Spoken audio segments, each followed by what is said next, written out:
Welcome to Daddy Boss, the podcast for fathers committed to take control of their finances and create a better life for themselves and their families.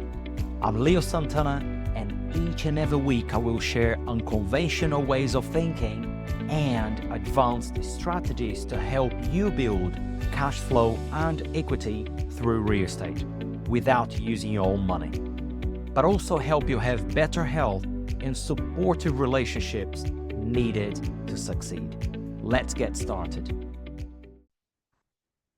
Hello, everybody. I hope you're well. I do some things sometimes, and sometimes I work with clients or doing my own deals or whatever there is. And I've got these ideas that pop to mind, and my mind goes very fast. And all of a sudden, I want to share the value of the idea with you.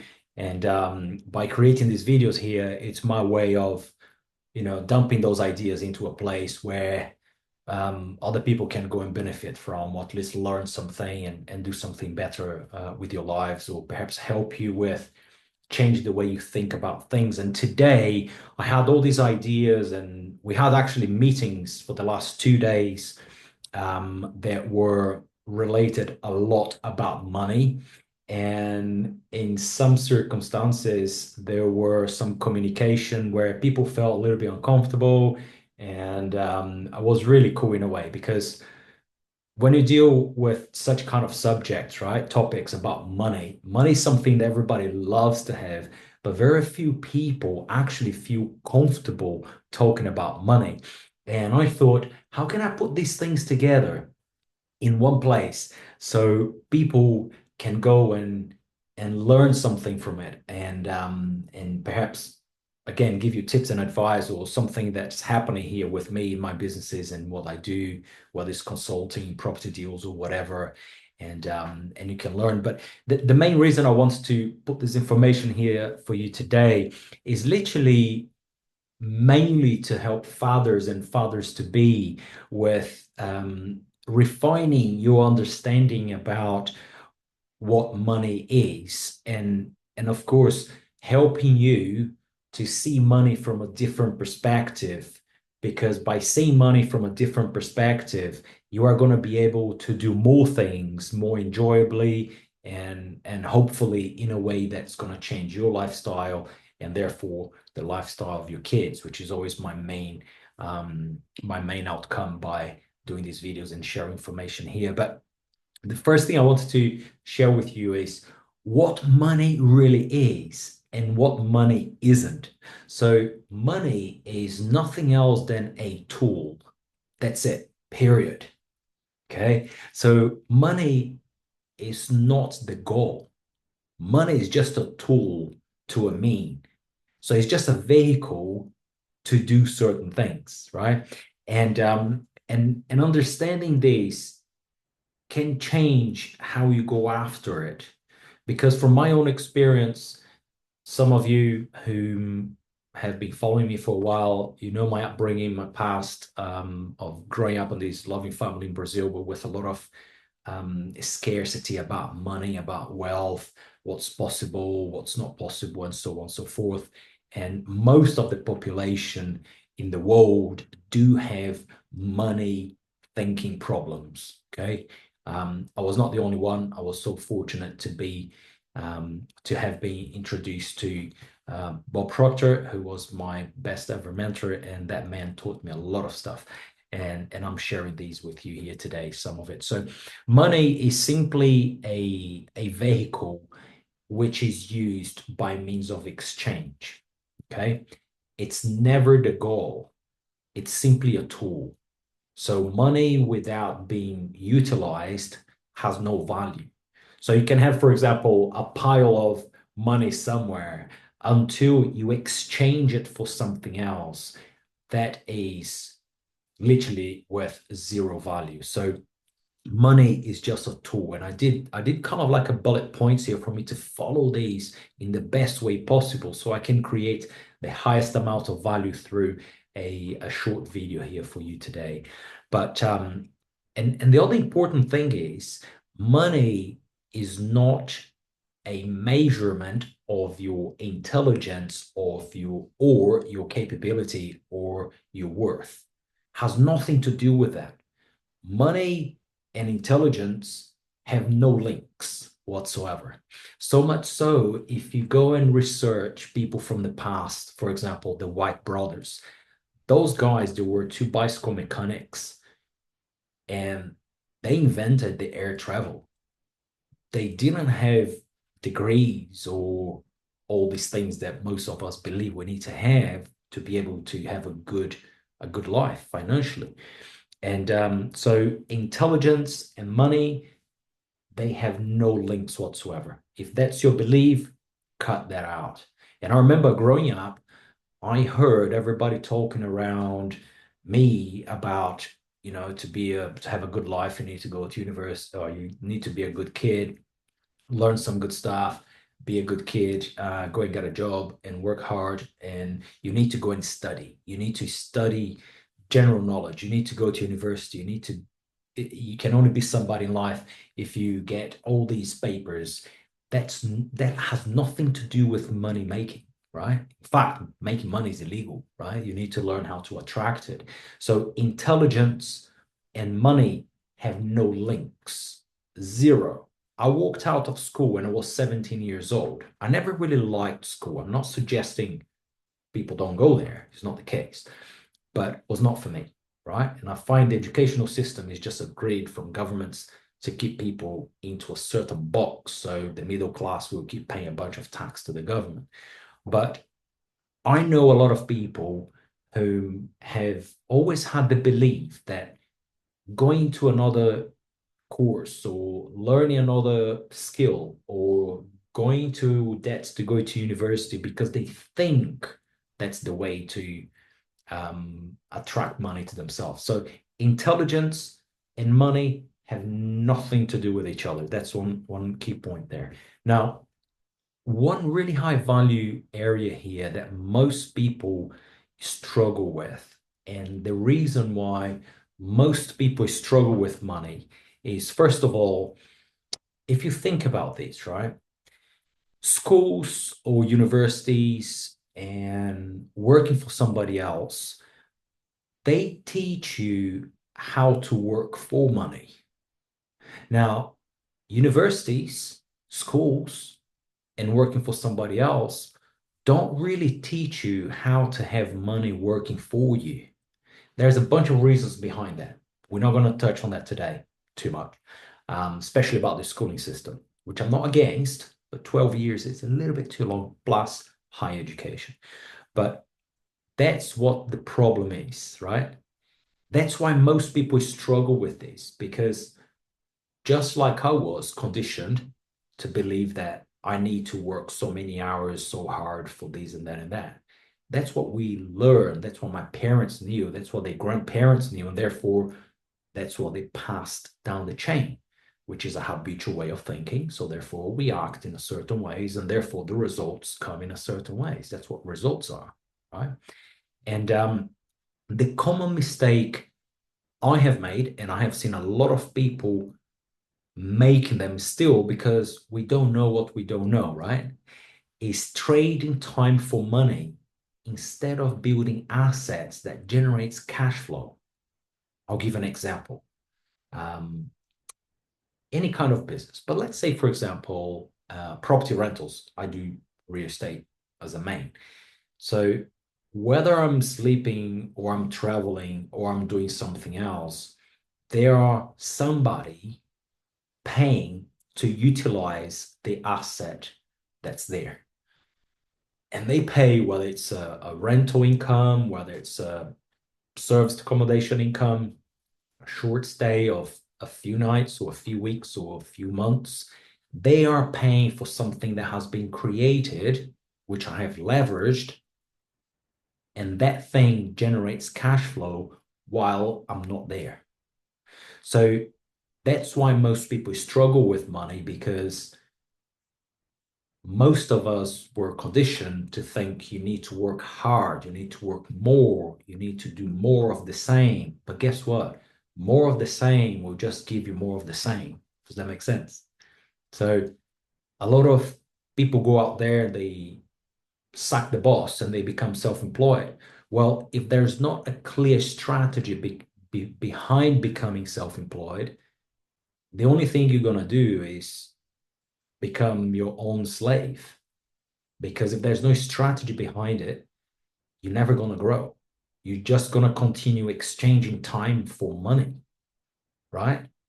And that's not the way to create a different life. You want to start creating assets, whether it's property or business or something that will generate cash flow while you are not there. So, in other words, assets or engines, if you like, which will be running with or without you, whether you are in bed or you're traveling with your family or something. That's what you want to do. Now, I am massive believer of the power of our subconscious mind. And I know that from my own experience, my upbringing, the changes I had to go through, how fortunate I was to have met different people in my life that helped me with amazing things, including Bob Proctor. I'm always going to say a lot about him. But one of the key things is it's about the money consciousness, if you like. Because until we change the way we think about money, the money we have or what we attract to us it's never going to change. It's as simple as that. And an interesting thing is this, right? You probably have heard people saying, yes, the rich get richer, the poor gets poorer. Well, that's a reason for it. It's not because of the economy, has nothing to do with the economy, the government, the weather. It does not have to do with your spouse, by the way. Don't blame him or her. Has nothing to do with your kids, if you have them yet or not. Has nothing to do with your cousin or anybody else. It has to do with the way the person thinks. Okay? Wealth comes by thinking a certain way. In the same way, wealth is pushed away by thinking in a certain way. That's why rich get richer, poor gets poorer, by the way they think, not by any external factors in there. I hope it makes sense. And some people go and say, "Oh yeah, he just got lucky, you know." He's now driving all these nice cars and traveling and doing these things or whatever. And people say sometimes he or she just got lucky. Yeah, but they don't know what the person had to go through on a daily basis to change the way of thinking. So therefore the results will change, right? And that's why in the same way, the ones that don't have much going on and they stay on that place for life, it's simply because they don't change the way they think. It's not their fault. It's just because some people have never been exposed to the idea of thinking differently about things will change the results they get.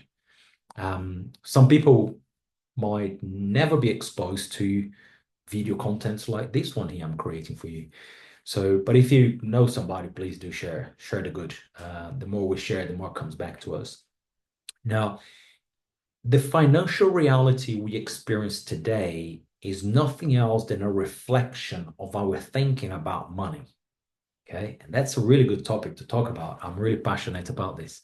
Now, the way we think about money is not necessarily what we say to ourselves or to our friends or to whomever. It's deeper than that. It's something that's on our subconscious mind, which is usually from childhood. Who we saw talking about money, how we saw them thinking about money or say things about money, how our environment was. Was it an environment of abundance? Was it an environment of, oh, we can't do that because we can't afford it, which you should ban from your life, by the way. Cross those words from your dictionary. I cannot afford it. Just cut it out, eliminate. You can afford any single thing you would want to have. You might have to change the way you think about things, and you might have to change what you do and how you do it, but there's no such a thing as you cannot afford. Swap it for something like, I'm yet to learn how to have it, because it's a lot more empowering.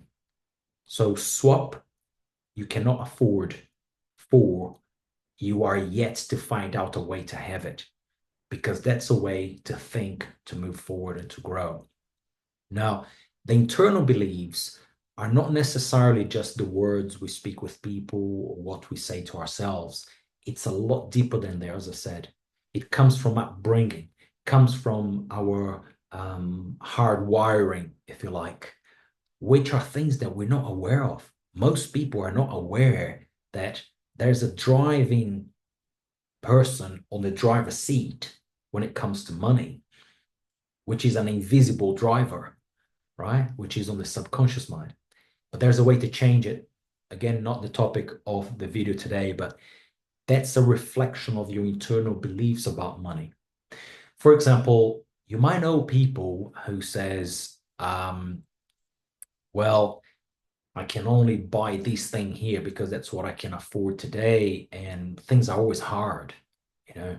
I never had a good car, I never had this or whatever, but things are always hard, or they don't make the decisions they want to make because they allow the current bank accounts to dictate the decisions they want to make. Yeah, agree. Sometimes there are certain things you cannot go and make a decision to go and buy an airplane tomorrow of $100 million if there's no means for it, right? Don't get me wrong, I understand that. But to fantasize, to create an idea in your mind about something you want to have or do, doesn't cost anything. But what most people do is this, they allow the conditioning about money to dictate the decisions they make. And becoming aware of that, it's a massive change because it doesn't cost anything to dream. It does not cost anything to make plans. People don't need to know about your plans, whether you want to take your family on a 5-star holiday or whether you want to fly on first class or whether you want to have a very highly profitable property business to build a property empire or do whatever. People don't need to know some of those dreams of yours, right? And it doesn't cost anything to start creating those images. Everything's created by image, by the way. It's always created first in our mind by us creating an image. But that is on another video. Now, abundance. Abundance is a word that most people actually don't really know what abundance means. But you might be thinking, abundance, oh, a fat bank account. But guess what?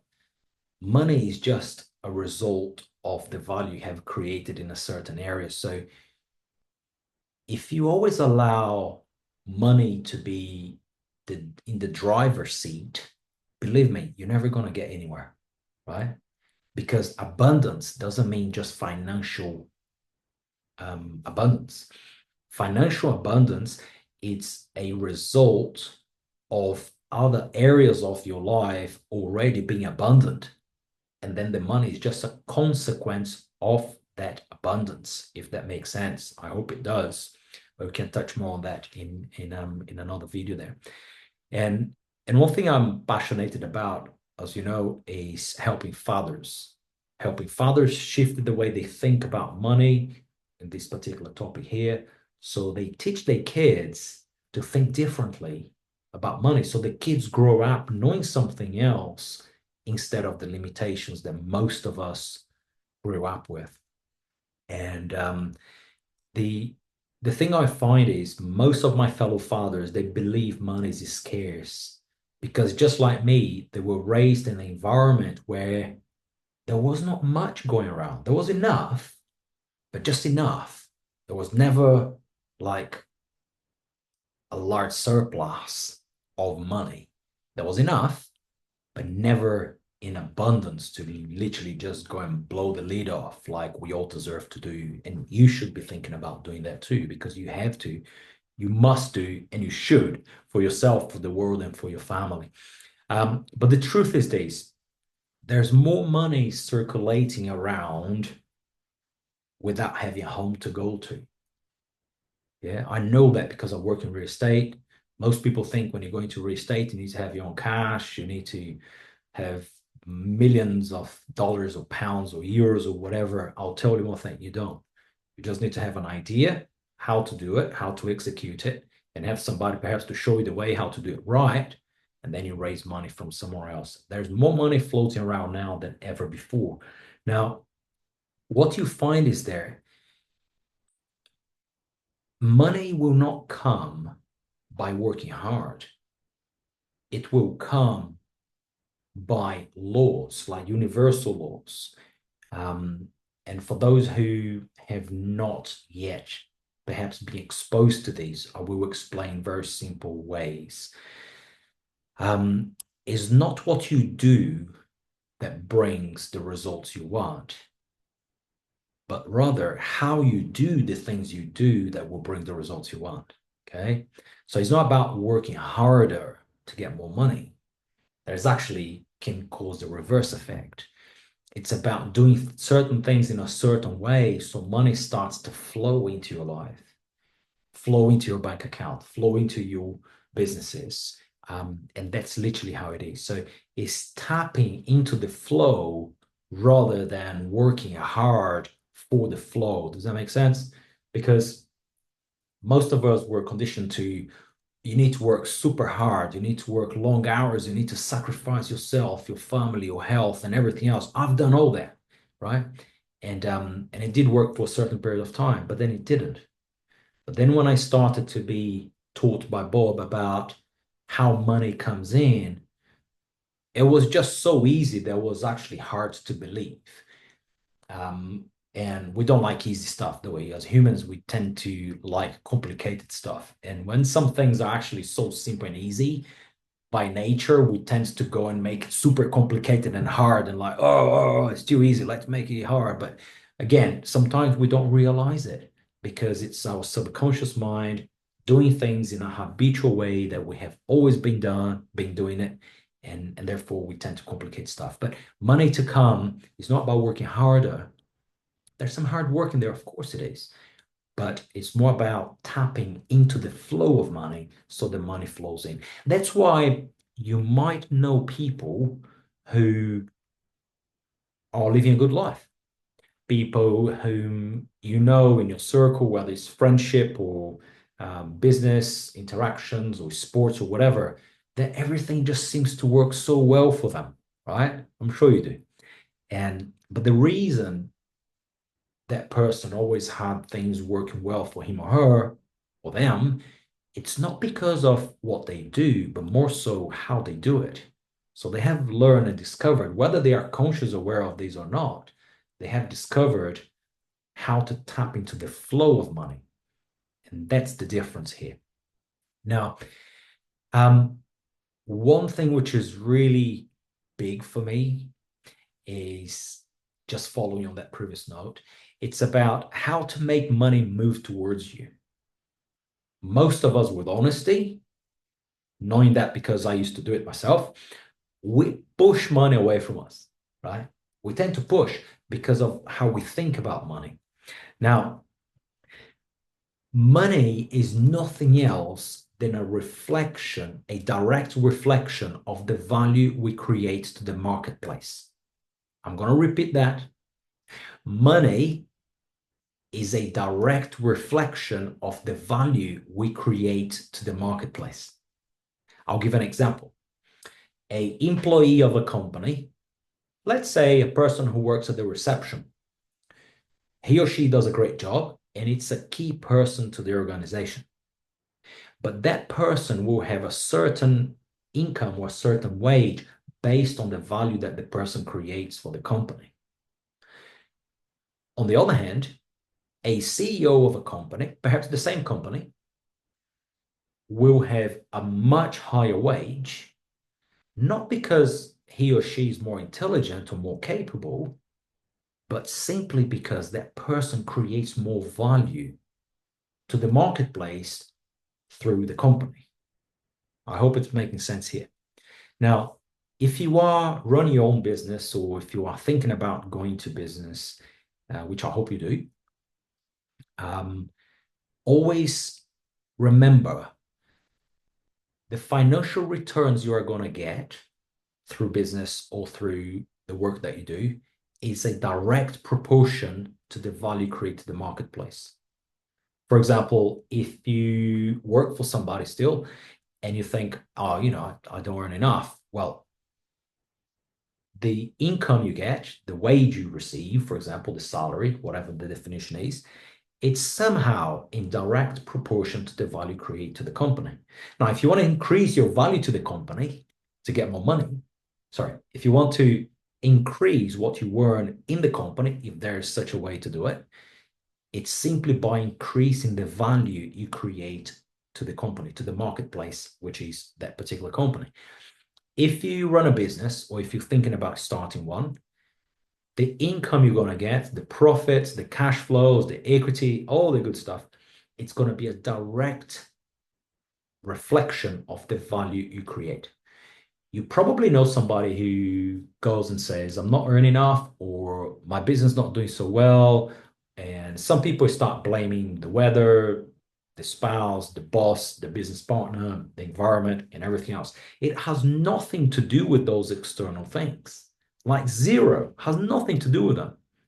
It has to do with how the person perceives the value creation. Okay. And money will come in exchange for the value you create, not just effort. That's why I always keep saying working harder is not the solution. Sometimes can actually become the problem, right? Which is quite funny there. And one thing you could do perhaps by listening to these or watching these is instead of thinking, how can I make more money? Maybe start asking yourself, how can I create more value to the marketplace? How can I create more value to my employer? How can I create more value to those I serve through rentals or whichever business or whichever industry you are in? Because that's how money comes. It's not by working harder, but it's about creating value to the marketplace. And if you want to go and blow the lid off, let's say, for example, you are starting your business now. I'm talking about rentals because I always love rentals. It's something I do, and I encourage everybody to do it. Property rentals of any sort, whether it's residential, commercial, or something, real estate. Now, if you want to, for example, generate more cash flow and more equity, well, you just need to create more value to more people. So if you have one property, for example, if you want to create more value to get more in exchange, you just need to look at ways to scale, to multiply. One, you go for two, for four, for 6, 8, 12, 16, 15, 50, 100. Because the more value you create, the more financial rewards you're going to get in exchange. I hope it makes sense. So instead of thinking, how can I make more money? By the way, making money is illegal, right? Money's already made. We just need to find a way to tap into the flow of money so it starts flowing to your life. Money is illegal to make. Remember this, you cannot make money. Nobody can. But you can tap into the flow of attracting more to you through the exchange of value creation, period. So stop complaining there. If you know people, they're complaining now for the wage they get, which is low, or the business that's not doing well, or the sales that are not going so well.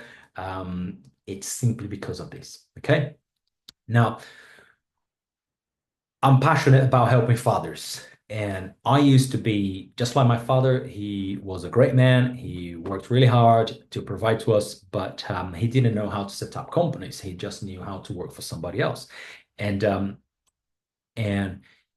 I had this belief from childhood that you work very hard and you save, save, save, save, save. You buy something, invest, you save, you invest, you work your rear end off, and you invest, and eventually you're going to have financial independence.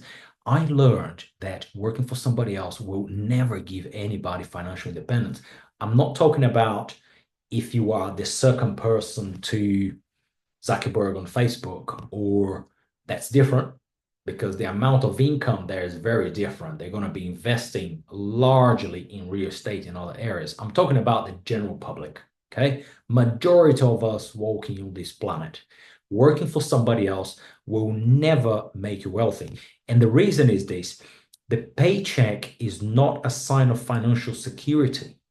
A paycheck is nothing else than a way to control what you can do with your time, and of course where you can go, the car you can buy, and it's a controlled stream of income because there's a certain ceiling on that, right? And an interesting thing is this: I experienced that myself. So from the time the income stops, the whole world seems to start collapsing, right? And and the true financial freedom comes from money that flows without your constant effort. I made a note about this here because I had to bring this up for you guys. The true financial freedom means creating money that flows without your constant effort. That's what true financial freedom is. If you are a high earner, by whichever standards you have, but if you still rely on exchanging your time for money, you're not within the financial freedom category. Because if you stop exchange your time for money, that income is going to stop, regardless of how big it is. So which means you're still dependable, you're still dependent. I'm not sure what's the correct way, but I hope you got it right. I'm Brazilian. English is not my first language, so I'm allowed to kind of speak things out of the correct way. But I hope you got what I mean. And if you rely on exchange your time for money, you are not financially independent. Always remember that, right? Now, some practical shifts here. If you stop focusing on making money, you can start attracting it to yourself, right? First of all, money cannot be made, it's illegal. You just need to create value to the marketplace and do things in a certain way so the money start flowing in. That's what it is. Okay. And the more you don't apply this way of thinking, the more you're gonna push the good away from you. Because that's just how the laws of the universe work when it comes to attracting things to us. Now, if you stop saying, I need more money, and start asking, how can I serve at a higher level? I go back to the previous points on this video, right? The value creation. Instead of saying, how can I make more money? How can I have more money? Shift it. Shift it to thinking about how can I create more value to the company I work for? If you love your job, by all means, just keep enjoying it. Or if you are starting a business or if you're creating a business, the way to think about is this: instead of saying, I need more money, start asking yourself, how can I serve more people? How can I create more value to the marketplace? How can I become a more valuable employee to my company? But remember, you're never going to be financially independent by work for somebody else. But if you love your job, well, stay there. But you can still start a business. You can still start thinking about starting a business on the side, especially in property, without having to give your job up if you love it. So stay there. Now, money follows service, solutions, and specialized knowledge. This is a hot topic for me, and I'll tell you why. You probably know people who have gone through the highest levels of education. Some of them might have PhDs, some of them might have doctorates in different areas, and so on and so forth. And yet some of them still relies on a paycheck. Okay. Now, they might have generic knowledge about a lot of things and they might work for somebody else, but generic knowledge will never really make you financially independent. Specialized knowledge will. Okay. And I'll give an example of that. For example, I know, in fact, I know a person who went to Harvard many years ago, and he has an okay life, right? He has an okay life, but he still relies on a paycheck. So he went to one of the best universities in the world, but he still relies on a paycheck and he's going to rely on a pension. He's probably comfortable, but he can't blow the lid off, right? And at the same time, I know people who have not had any kind of higher education, including myself, I didn't, but I had specialized knowledge on how to do certain things. And that's what led me to create businesses in different industries, in different areas, and in different countries, not because I had to become an engineer on subsea oil exploration to do 15 years of degrees or education to learn how to do certain things to go and create a business there. But I had specialized knowledge on how to create or develop the knowledge, I would say, how to create businesses, whether it's in engineering or real estate or consulting or technology, whatever there is. Okay, specialized knowledge. And sometimes the specialized knowledge means becoming knowledgeable on how to create companies, which is what I have done over the years. And yeah, start thinking about that, right? But I love this. Instead of saying I need more money, start asking yourself, how can I serve at a higher level? I had to write these things down here because I love the phrase, how it's spelled and everything else. So a different way of shifting there. Now, what I'd like you to do is do some things to start changing your money story. Okay. Because if you stop and think about the money story, you're going to realize that the story you tell yourself about money is very similar, most likely, of the same story that you heard your parents talking about money, or whoever had the position of authority in your life, whether it's parents or grandparents or somebody who brought you up, or the environment you were in. If you pay attention to that, the story you tell yourself today is somehow almost completely or almost a reflection of the story you heard people telling you when you were growing up, right? And that's why the money mindset needs to change, because the story you have heard for so many years over and over and over, the situations you have seen around you about money, people doing certain things, people making some decisions, that drove them to do things in a certain way. And you as a kid, you're growing up, you just absorbed all that programming to your mind. That's why your story about money today is very likely to be the same or very similar to those around you when you grow up. So change your money story. One of the things you can do here, and I do that very often, especially with people that I help in different ways, is write down every belief you currently have about money, whatever there is. Just write them down. Take a blank piece of paper or an iPad or something and write them down. Could be anything. Money is money doesn't bring happiness, whatever. Just write them all down.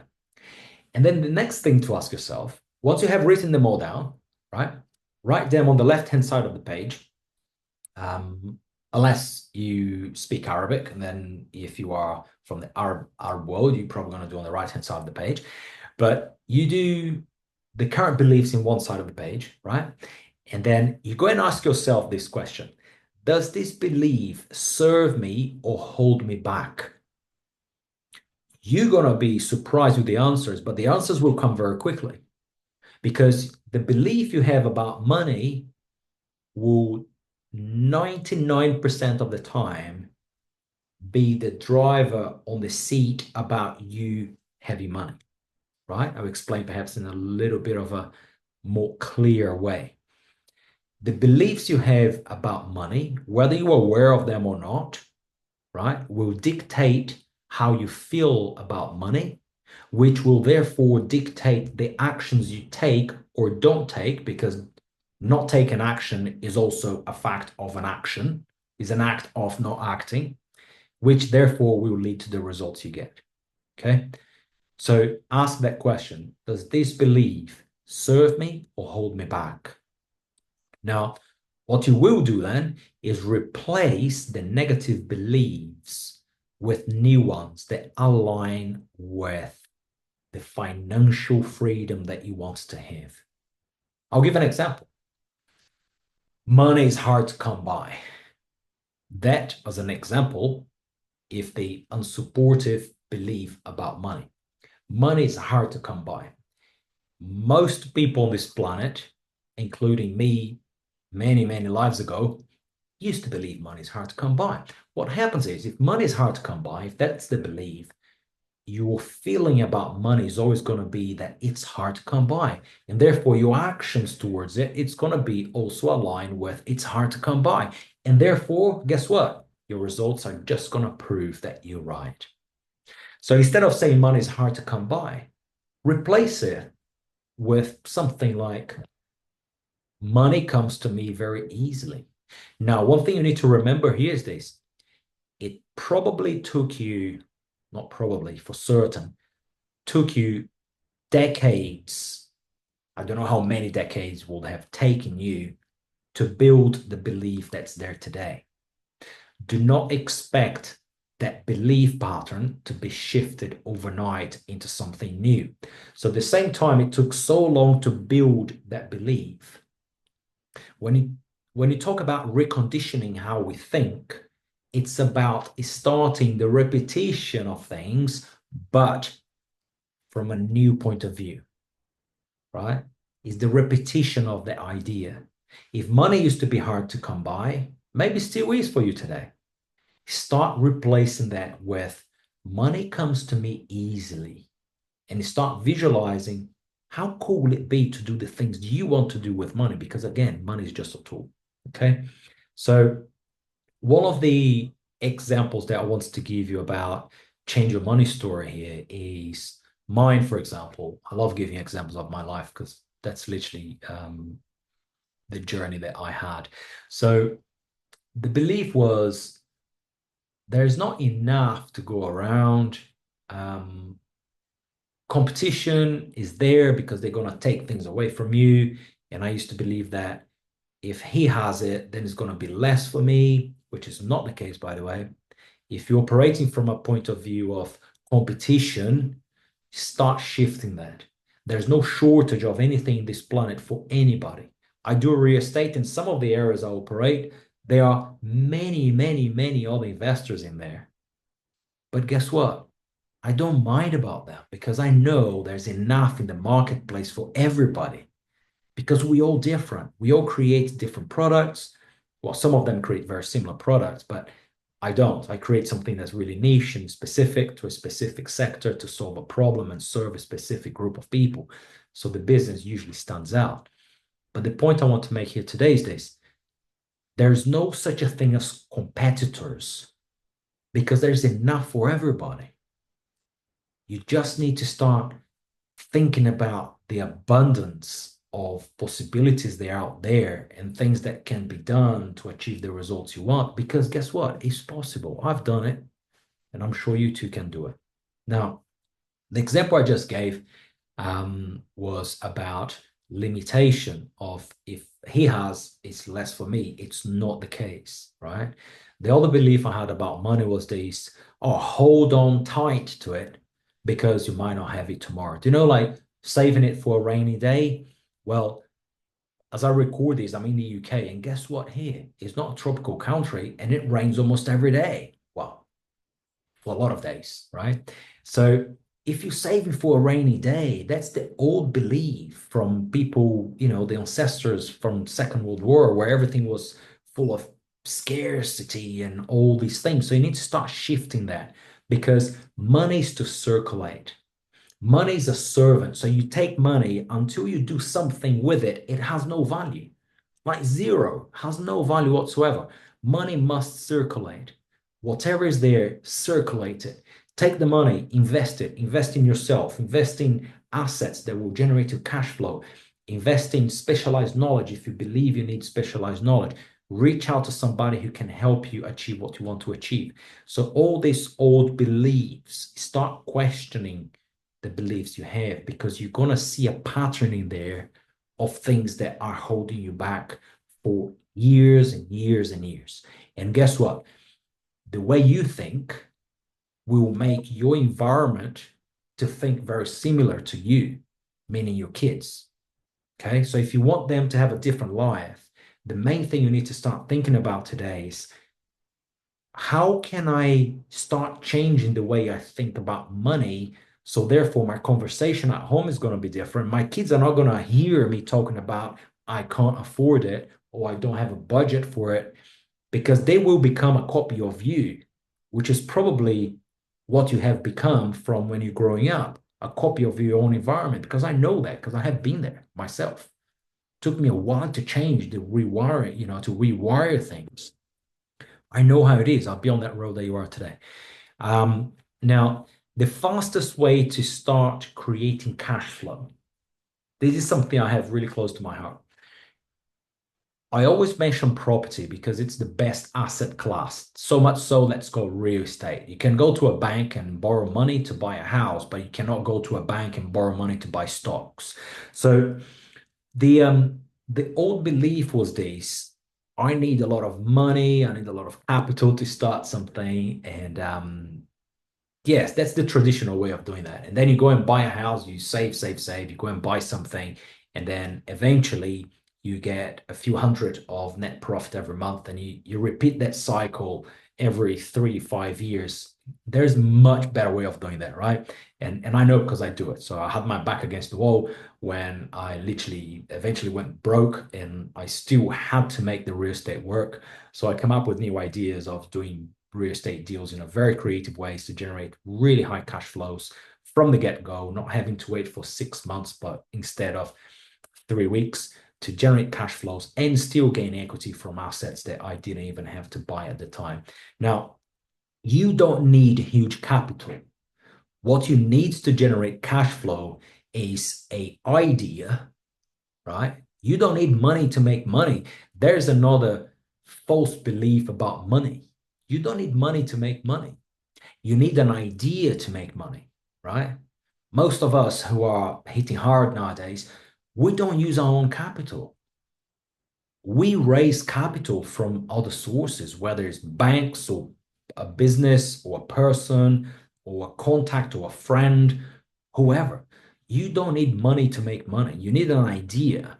There's sound, and you need to know that you can make the steps forward without sinking yourself, right? That's why specialized knowledge is good, whether it's yours or somebody else's knowledge. That's why specialized knowledge is really valuable. And what you need will be a proven methods that generate and create income, whether you are starting a Amazon business or whether you are doing a drop shipping or whether you are doing a real estate. I'm talking about real estate because that's my main. You don't even need your own capital to start a property business today. You need an idea and specialized knowledge and a proven method that will generate you the high amounts of cash flow safely without you exposing yourself too much. And also, if done correctly, generate equity even from assets that you haven't not bought yet. So you don't need huge capital. Start shifting the way you think. Because most people nowadays, if you're going to save money to start investing in property, unless you are the second in line on Facebook or the one that comes after Elon Musk or whoever is the second in line from the richest people on the planet, you're going to have to save your hard-earned money. And by the way, that money you will be saving is post-tax money. We're not going to cover tax here, but you work so hard to pay tax and save money to then go and buy one asset, for example, or lease one asset, right? There's much better ways of doing that where you can generate the capital, the income with pre-tax money, which means that you don't have to pay tax on that money to do something with it. So you have the actual full capital, right? And then you invest in a piece of real estate or multiple pieces of real estate where you don't literally need large amounts to start because you don't need to buy it today. If you can, great. But if you can't, you can get going without having to buy the asset. And then you work with pre-tax money, and then you scale that way. So there's a great way of generating the highest amount of income and cash flow. And anything you do, whether you are in the UK or you are in Europe or you are in the US or you are in the world's largest, perhaps the six largest economies, you can easily generate above 1,500 to 2,000 of your own currency in net profits from the get-go within a matter of 3 to 5 weeks from properties that you have not even bought. And you can generate it nice and easily, and it's possible. That's a belief about the difficulty of becoming a real estate investor, which is not the case. So, and I know it is. Now, the property investing model, for example, that we do or I cover with some of my clients or business partners is literally based on one thing, right? Is leveraging assets before you even buy them. I'll give an example. If you have, let's say, 300,000 of your own currency, whether you are in Europe, UK, or US, or Australia, whatever, you have 200,000. If you're going to go and buy something today, you're going to have to put a deposit down. You're going to have to pay legal fees. You're going to have to pay duties and taxes in your own country. And let's say to buy something of £300,000 of worth of assets, I'm using a generic number here. Let's say you're going to need between 100 and 150,000 to get the key of that place to then potentially start generating some income. Now, you can utilize the same 150,000 there that you would have bought one asset, and you can leverage that 150 into multiple assets. We're talking about here up to 10, right? So instead of having one asset with the same 150, you can have 10 assets with the same 150. So you're going to have 10 high cash flowing assets generating income, profits, and equity instead of one. And you have utilized the same amount of money, right? So start shifting the way you think about possibilities there, okay? And the other thing I wanted to share with you today here before we go into my final thoughts is become comfortable talking about money. Because I'll tell you this, we all like money, right? We do. Even people who work for churches and charities and philanthropic organizations, because they actually need to raise money to do some things. So we all love money. Now, most people are very uncomfortable when it comes to talking about money. Some cultures are anti-money talks because it just feels weird, it feels uncomfortable, or whatever. Now, what I'll share with you here is this. The cultures they are uncomfortable talking about money are usually those who still operate from a mindset of lack and limitation. Because money, again, is just a tool, okay? And when I talk about cultures, a culture is a culture. A household is a culture. A relationship between husband and wife is a culture. A company, a organization is a culture. So a culture is nothing else than a habitual way of thinking about certain things. Okay. So there are certain groups that I'm part of, for example, most of them nowadays. We love talk about money. We love talk about borrowing money. We love talking about debt. We love talking about inflation because we know as entrepreneurs the value of those things, right? Because they're just tools and they are exciting to talk about. Now, become comfortable talking about money because money in a way is something we all love to have because of not because of what it is, but because of what we can do with it, because of the pleasures and enjoyments money can bring to our lives. Remember, money is a tool. It's not the goal. Money alone has no value. So become comfortable about talking with people in your environment about the holidays you want to have, the business you want to create. How great to talk about money, interest rates and things like that, but talk about money in a positive way, in an abundant way, right? Become comfortable because one thing I have discovered myself over the years is this, which was very different from my upbringing, right? Is especially when it comes to raising private capital to start or scale a business or do property deals. You don't ask money, you don't ask anybody for money because that's begging. We don't talk about money. We don't talk about how much we have. We don't talk about how much we don't have. But what I have discovered is this. That's a limiting belief about not having enough, right? It comes from a place of scarcity because it's hard to come by and everything else. Now, my question to you today is for you to think about why most people feel comfortable talking about not being able to afford, hard to have, don't have enough. Why people are comfortable with this? Because it's a habitual way of doing things, because it's okay, right?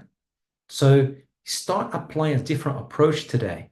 Start applying a more abundant approach. Start becoming comfortable talking about money, okay? Because what I have also discovered is this: if I'm not comfortable about something, that thing usually is not going to stick around me for very long. That's why I have had many experiences in my life before. Well, not many, perhaps about three or four, where things came and went because I was not prepared to have it. Okay. So become comfortable talking about money because that's one of the key things to tap into the flow of money coming to you. Okay. So final thoughts here. I just want to close this very soon. Money is a reflection of you. And to change your financial situation, you must first change yourself. I used to work so hard for corporations and everything else until I went through some mega problems after moving from corporations into starting my first company, which was a disaster, by the way. Nothing I did worked well, and it was one failure after another, and it was hard. Lost a lot of stuff, including relationships and health, until I started to discover that I had to change myself first so that my results will start changing. And what you can do today, and I wanted to ask you to do today, is what is that one small change you can start um, pretty much today? Could be about the way of thinking about money, could be about doing the list of beliefs about money and replacing them with supportive ones. What is that one thing you can start doing today to start shifting how you think about money? And one of them, whatever. So it could be anything that you would like to do. So I won't give you advice on that, but or guidance. That's your thing. That's your belief. That's your system. That's your way of thinking. And you have to experience that for yourself. But one really good thing about changing how you feel about money is this. You know, I remember growing up, so we used to go out in a restaurant, and the first side of the menu we look at, guess where? On the right-hand side, right? Because that's where the prices were. That's how the conditioning was. And I made a decision, and I made a commitment to myself when I started understanding, certain things, that I will change that belief. So what I'm saying to you here is this: take your family out, take friends out or yourself, or go to a place and just enjoy it. Enjoy it. Just enjoy it. Forget about how much it costs. I mean, how much does a meal can cost? You can go to a five-star restaurant in London or New York or Paris or whatever. I mean, it's not going to cost 5 million, you know. So how much does a meal out's going to cost? How much does a stay in a nice hotel is going to cost? It can only cost so much. Make at least one decision in the next week or so, perhaps, that you don't think about how much it's going to cost. I'm not saying to you go and blow things up. It's not the case. But how much would it cost to take your family or somebody you like down to a local restaurant? How much is it going to cost to go and buy yourself something you like? You know, just do it, because by doing things like that, you're going to get money to circulate, money to go around. Remember this: money must circulate. I'm going to repeat that. Money must circulate. It only has value when it's used, because money is a tool, not a goal.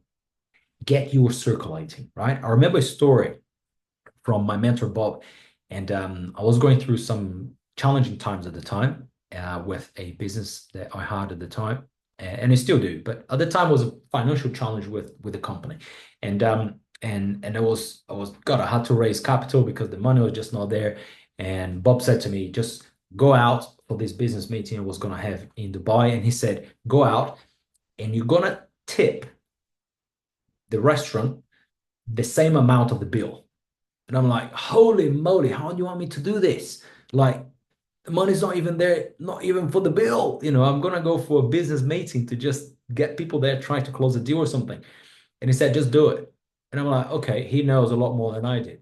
So I went there, and the bill, believe me, was not low. And I went to tip the same amount of the bill, and like I was kind of like shaking. "Ugh, I should not do it." My belief system was saying, "Don't do it, don't do it. The money's not there." And then the other side of me, the prosperous side of me, was saying, "I will do it because I want money to circulate." And I just did it, but I did it with good intentions, right?